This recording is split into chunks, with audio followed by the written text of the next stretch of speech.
Edith Mayer, my great-grandma, who I call Gigi, was born on May 8, 1924.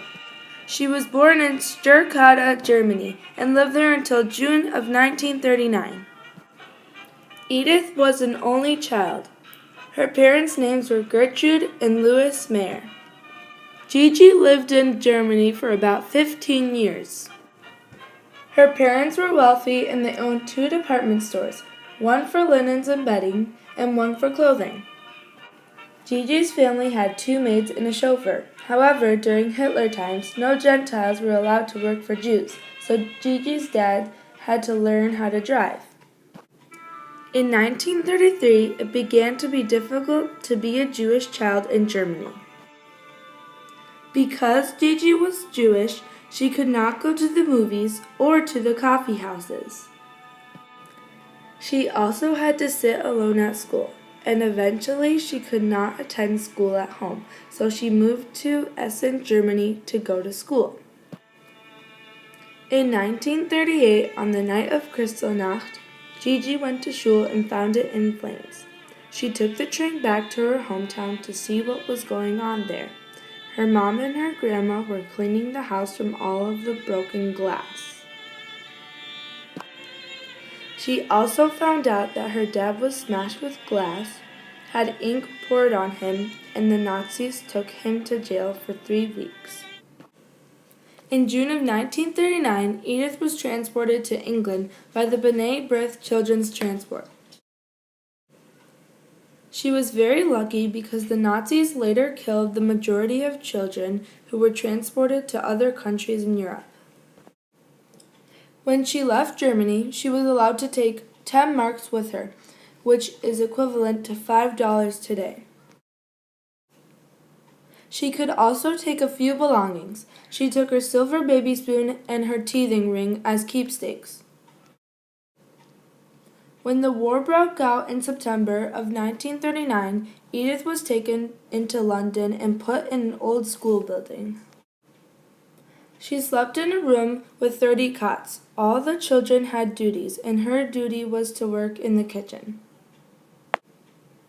The conditions were poor. Many of the kids had lice, and when it got cold, many kids had frost-bitten hands and feet. In January of 1940, Edith was hired as a maid. She got a room and food, and she earned 1 shilling a week. At this time, Edith was still corresponding with her parents. In April of 1940, Edith was taken to a Holloway prison, and in May of 1940, she was transported by ship to the Isle of Man, an internment camp for enemy aliens. After 2 months in internment camp, Edith received an affidavit from the United States. Edith left London at night and she was taken to Scotland, where she boarded a ship to the United States. The ship sailed through many minefields, but Gigi finally felt free. She sailed for 10 days, and on September 9, 1940, she could see the lights of Brooklyn, and she arrived in America. Gigi's aunt and uncle picked her up on Pier 66 in New York City. She lived with them for 2 days, and then she left to get a job. Gigi found a job as a nursemaid caring for children. When she opened her bed, it had dirty sheets. She asked for new sheets, and her boss said no. So the next day, Gigi called a different cousin who lived in Brooklyn and asked her to help her find a job. She found a job in a factory assembly line. She clipped threads from garments, and then she moved to a handbag factory. In 1941, Edith contacted a family friend in Manhattan. They were able to get her a job in a hospital repairing torn sheets. She earned $50 a month and free room and board. She felt wealthy. She worked at the hospital for 2 years. In 1942, a coworker told Edith about a Jewish dance party. She went, and there she met my great-grandfather, Siegfried Goldschmidt. In 1943, Siegfried helped Edith contact the Red Cross, and they found out that her parents were transported to the Izbica concentration camp in Poland. On March 11, 1945, my great-grandparents Edith and Sig were married at a hotel in New York City. Then they went on a honeymoon in Florida. On April 29, 1946, Edith became a citizen of the United States of America. On December 26, 1946, my grandmother Sandy Goldschmidt was born. When my grandma was 7 years old, she moved from New York to Minnesota with her parents and they settled in St. Louis Park.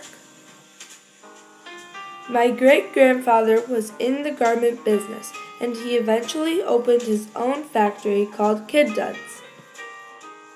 The factory made girls' sleepwear. It was located in Cannon Falls, Minnesota. My great-grandparents had a wonderful life. They loved to travel the world and they had fun together. In 1969, my grandma, who I call Omi, got married. She and my grandpa had 2 children, Karen, my mom, and Jeffrey, my uncle. Siegfried and Edith sold the factory in 1983, and they retired.